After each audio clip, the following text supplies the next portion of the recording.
Hi, everyone. I'm Nicole Huckabee, and welcome to Conversations with Nicole. My guest today is award winning actor, writer, and director Pat Dortch. He's worked on TV shows like Stranger Things, Atlanta, Will Trent, The Underground Railroad, MacGyver, and House of Cards, and on films like Pain Hustlers.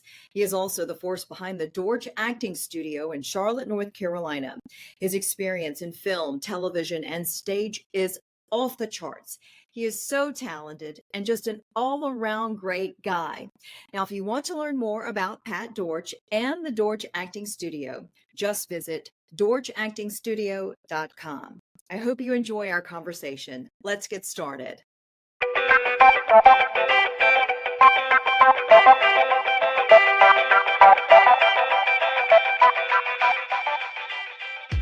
Hi, everyone. Welcome to Conversations with Nicole. I'm delighted to have as my guest today Pat Dortch. He's an award winning actor, writer, and director, and the owner of Dortch Acting Studio in Charlotte, North Carolina. Pat, good to see you, my friend. It's good to see you too. It's been a while.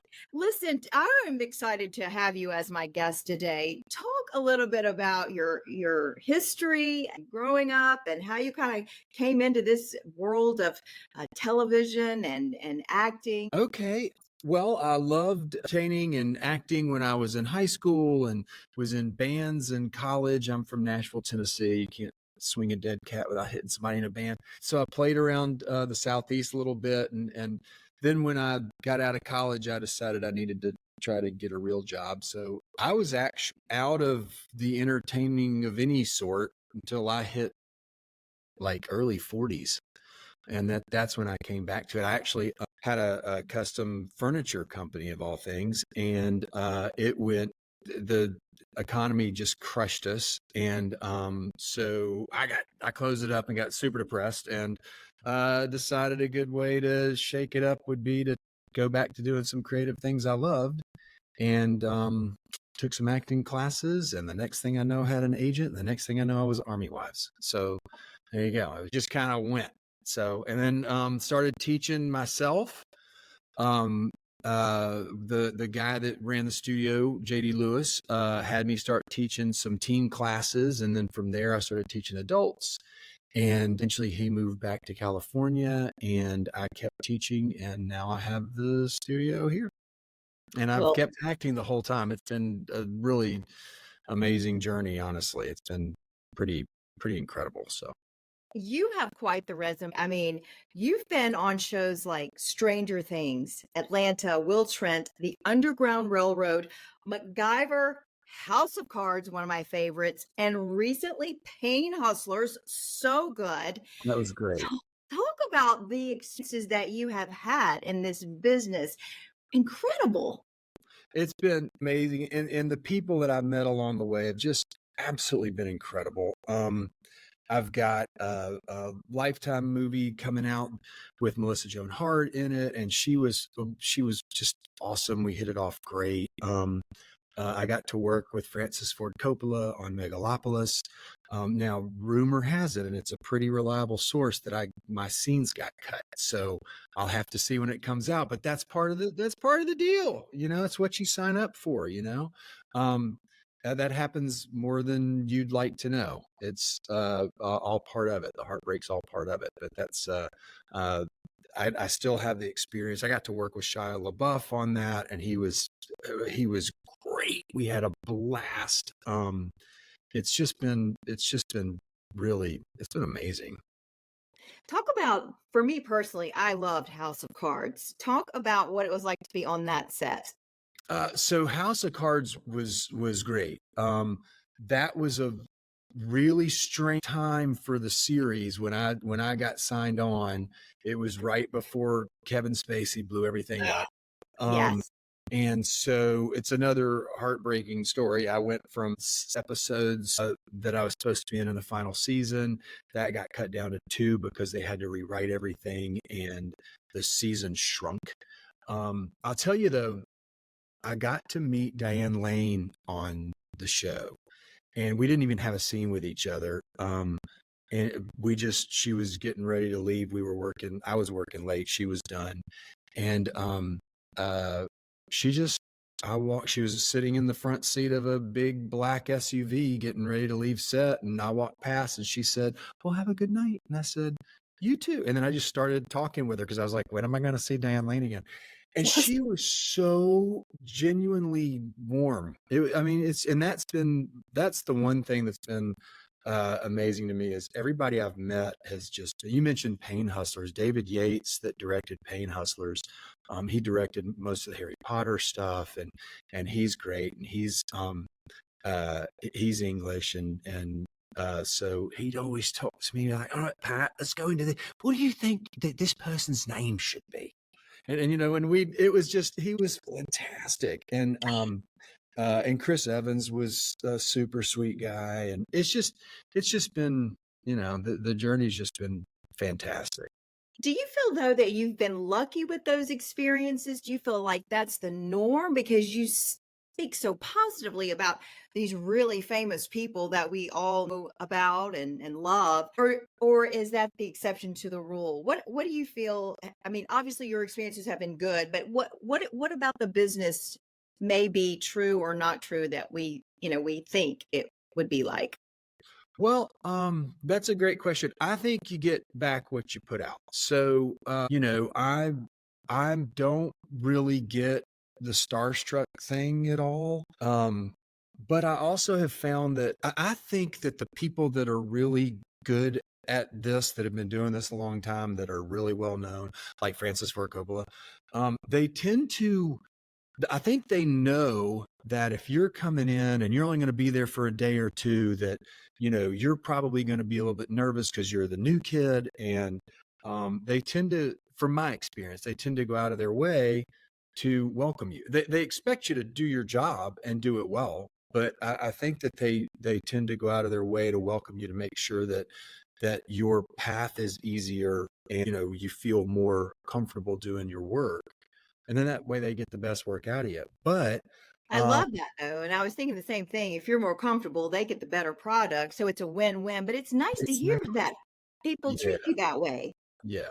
And I've been, I'm, knock on wood, I'm sure that there's going to come a point where a director blows up about something or whatever. But honestly, it's probably because he's under tons of stress to get things done on time, done well, under budget, which is pretty much able. And you just kind of have to roll with it. Everybody communicates differently. If somebody's having a bad day, they're probably gonna be a little edgy, but Yeah. they just got to take it the way it comes, and work through it. So, but so far, yes, I've been insanely fortunate. Yeah, everybody's been And of course, you do the work to get there, but you also, I would think, have to have a thick skin. As you were saying, you're going to be turned down, your scenes may get dropped. I mean, there are a lot of things that could happen that really don't boost you up, but sort of can deflate you. So if you want to stay in this business, you've got to be prepared for a lot of no's and a lot of disappointment and be thankful for the highs and the yeses, I would think. well, and the way you think about things is will determine whether or not you stay sane. So you get an audition, like everybody thinks, you ask for an audition, you get an audition. Well, that's not the way it works. You like, for instance, uh, like I was on Nashville, and the casting director explained it to me. He was like, "Okay, look, 1,000 people wanted to audition for this. We only look at 100 tapes. So if you think of it that way, if you just get an audition, you're in the top 10%. So if you and then if you get sent to produce, it's pretty amazing. And then if you book, it's incredible. And if you think of it that way, as opposed to, well, I keep auditioning and I'm not getting You anything. Well, if get you're no's. auditioning, that's amazing. If it means your agent's working for you. It means casting directors want to see you. That's huge. So, if you base everything on booking, you're in trouble. It's going to be really hard. That's great advice. That is great advice. And as you know, I have tried to dabble into this world of acting and I've gotten a lot of auditions, but I am not an actress. When I audition, they probably go, she's not as good as I thought she was going to be." But to at least have gotten the opportunity is a blessing to keep trying because there's so much. There's just so many people that are wanting to do what you Yeah. do so well these days. And a lot of it has to do with the technology and the access to be able to do it because so many things are done online and you don't have to physically show up for that casting, which Right. is old school. And you don't have to do that anymore. You just virtually send in your like self, tape audition. So a lot has changed and more people are getting into it. So when you do get those roles, wow, that is a big deal. It's a huge deal, yeah, and the technology has been a blessing too because, oh, like the callback for Pain Hustlers with David Yates, well, he was in England, like he was sitting in his office in London, and so he Zoomed me in for the callback, and he had me bring a reader in with me for, to work opposite of, and so here's David Yates on my computer screen, You're it's like, so cool, grab, man. I'm grab. so glad this happened. Um, but yeah, it was great. And then when I got done, you're like, "Hey, that was it. That was the scene, mate. We'll see you in Atlanta." It was. I mean, it was. You can't beat that. It was incredible. I just love all of your stories. And I love the fact that you were absent from acting for so long and that, a little later in life, you go, I'm going to try this again. I'm going to get back into it. You've been so successful. I just totally admire you. And I'm just in awe. First of all, you're so dang talented. I mean, Thank you. all the accents you do and just the time that I spent with you one on one for a few lessons, I was like, how does he do that? He's so good. But talk a little bit more about your experiences. Any cool experiences on some of the sets? Oh yeah. I mean, again, it's mostly the people, but uh, like Jimmy Smits was unbelievably friendly when I came on set. He was on the makeup trailer, and I was. Um, on Will Trent, I don't know if you've seen the Will Trent episode. Will Trent's a phenomenal show, and I was really um, I was glad for the booking anyway, but then when I got on set, it was just an amazing group of people. Howie Deutsch directed it, and he's been around forever. And he had me working with dogs, which was great. So I had these two big Doberman pinchers, and I come down in a scene, and they're like just going nuts. And then right at the top of the scene when we're starting the scene, and so after the first take, I called Howie over. We're on first name basis. I call Howie Yeah. over, and Oh, yeah. yeah, hey Howie, come on, let me ask you something. And I called the dog trainer over, and I was like, hey, look, if I yell shut up, can you give them a signal to stop barking so that I'm like commanding the dogs in the middle of the scene? And she goes, you know what? If you say shut up enough to mean it, I bet they do. I was like, okay. And Howie just goes, I love that idea. Let's get another one. So next take, I came down the steps and they're going crazy, crazy, crazy. And I just yelled, shut up. And they both got quiet and sat. It was the coolest thing. I was like, these are the best co-stars ever.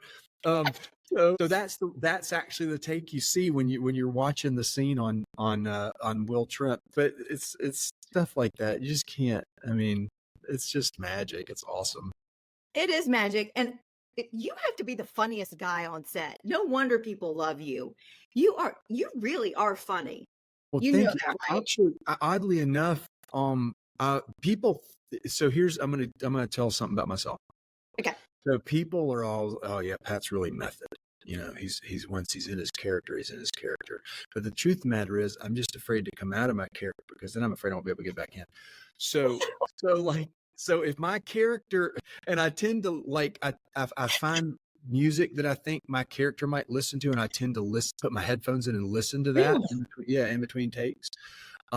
So like on Will Trent, like we all got along great, but like in between takes, it's not like I was hanging out with them because I was listening to Leonard Skinner in my set while I was in between sets, I mean in between takes. So yeah, it before and after, that sort of thing, but in between takes there's not a whole lot of, I mean, for me at least, it works best if I'm not hanging out, cutting out. So yeah. Well, you are just a lot of fun to be with. So it's too bad they don't see all of that side of you because it's great. Okay, so I have a question for you.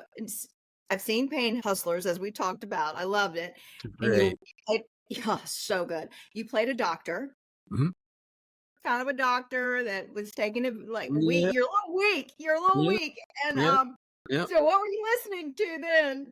They got you. Oh, They grilled you. oh, They grilled okay. you So, and so, that. so, so that was a little different.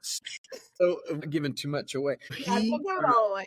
Uh, he had some vices. So I just had to I didn't really have a song list for him so much because he was a little bit more trying to figure things out Yeah, and kind of he's on the take a little bit and he a little was bit. a little bit and he was nervous and kind of a introverted but being Yeah. forced into this world a little bit and that was crazy. I was so not to give too much away, but I was at home on a Sunday and I got a call from one of the producers of Paint Hustlers. I'd already filmed, I've been down there a couple times. And I get a call and it's one of the associate producers and he's like, "Hey, listen, David thinks that you should come down and do a strip club scene with us. You think you could do me and Chris Evans?" And I was like, yeah, I could do that. When you want me down? I mean, let's think real hard about this. And so they sit me down on a Wednesday to go hang out in a strip club and shoot it. It was the craziest. It was insane. It was nuts. Yeah. Yeah. I That's forgot. You gotta that's leave what me my mom's speechless. listening to this going, "I really wish you'd stop talking."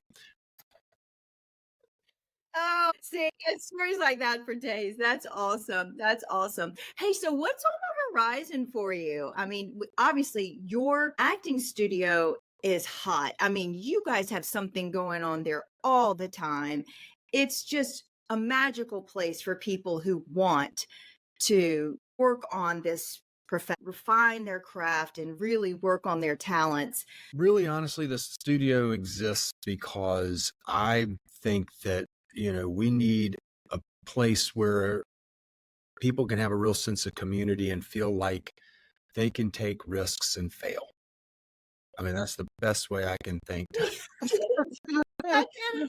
I That's the took a risk and failed, There but you I'll be go. That's right, and you'll be back. And that's it's like if I mean, I've got some insanely talented actors here. Like You do. it's crazy. And I've got a couple that are on set right now that study here. And I could tell you where, but I'm not allowed to. Um but if they can come in here and do something really bold and not, and feel like they completely flubbed up and we all pick them up and dust them off and say, "Hey man, that was great. Here's take two. Way to be Yeah, brave," yeah. um, that's what it's here for. And so because of that, the people that are here, the artists that are here, it's just an amazing community of support. It's fantastic. So I love it. I mean, I can't even begin to put it into words how grateful I am Yeah. for the studio. It's And wonderful, by the way. it's great. I love it. And then it also allows me to, it's like my wife's always saying, you're the best thing that you could possibly do for your students is be on set. So even when I have to last minute go, "Hey guys, this Wednesday's class is going to be taught by my dear friend Joanna Jowett at C&J Casting because I've got to be down in Atlanta or Charleston or wherever it is I got to be." They love that because it's just me leading by example and going, "Hey, look, man, this is doable," you Yeah. know. So being able to do my thing and have the studio is definitely, the cake and eating it too. There's no two ways about it. I've been fortunate enough to be on a few projects this year so far, so I really can't complain. Um, it's been, it's been a pretty great journey so Maybe far. you should just start sending me little nuggets and I'll put it out on all of my socials. Pat Dortch alert, Pat Dortch alert, Pat Dortch alert, so that when you're coming, I will know where to find you. How about that? That Be sounds like a good. little character, a little Pat Dortch. I'm here for it. And what does success look like? I guess it can actually look very differently depending on your life, and what you want to do with it. Not everyone is going to be at the level of, a Jennifer Aniston or whomever.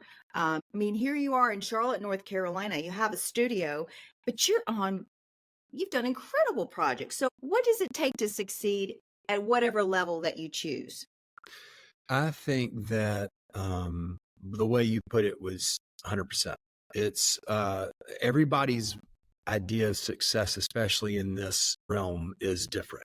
Yeah, Somebody might just want to get over the fear of of getting in front of a group of people and putting a scene up. First time you do it, it's terrifying. it's Um, it is terrifying. terrifying. So, and that might be a huge, hurdle for somebody. Somebody else might be looking for an agent and they want to, eventually move to LA. Um, it takes work, it takes sacrifice, and it takes a lot of understanding of and how much you can handle. Yeah. Because it is, there are times where, I'm consider myself extremely, and I'm unbelievably grateful. But if I told you that there was never days where I was like, just couldn't seem to get out of bed because of the latest news I've had. I mean, I had, I found out that I was probably most likely cut from Megalopolis. And then, like 4 days later, I was literally on the way to set for a very popular show. And on the way to set, they were like, yeah, that scene's been cut. So, like, but I was literally halfway there in my car driving. I was an hour away, 2 hour and a half away, and had to turn around and come back. That was in 1 week. Now it was a recurring role, so I'd already filmed before and I got paid anyway, but that's not the point. Yeah. So, You but wanna work, you wanna do it. You were meant to yeah, do, not just get paid for going halfway and coming back. Yeah. yeah, but you got to figure out a way to keep going. And the way that I keep going is, this is going to sound really backwards, but my next disappointment is going to be huge because all my wins keep getting bigger. It's true. So, yeah, so if Level of there's more, expectation, right? yeah, well, and the level you're playing at, Yeah. if, I get the lead for a film and then the film gets scrapped and it was, with a major direct, it's just everything levels up. So as long as my disappointments keep getting bigger, I know my wins are going to get bigger too. It It's just true. all makes room for each other. And if I don't think about it that way, I'll never get out of bed. So it's like, that's where you got to figure out a mechanism. So, yeah. Yes, and I think that's where the success is really based on yourself and what you want to achieve, and then keeping it in perspective like that is very good advice, so, Yeah. yeah. Yeah. Well, listen, we're out of time, or otherwise we would just talk for days, and I could because we love to And chat. I can too. We So, just banter, banter, banter. I know it. I'm gonna put you on the spot. okay. Give me, uh, a character, if you could, one of your favorites, the whole talk, the whole mannerisms. Is there something, a character you can give me right now that my audience would love, or one that you've just really loved to do that you can just do off the cuff? You mean something I've done? Yeah. Okay. I've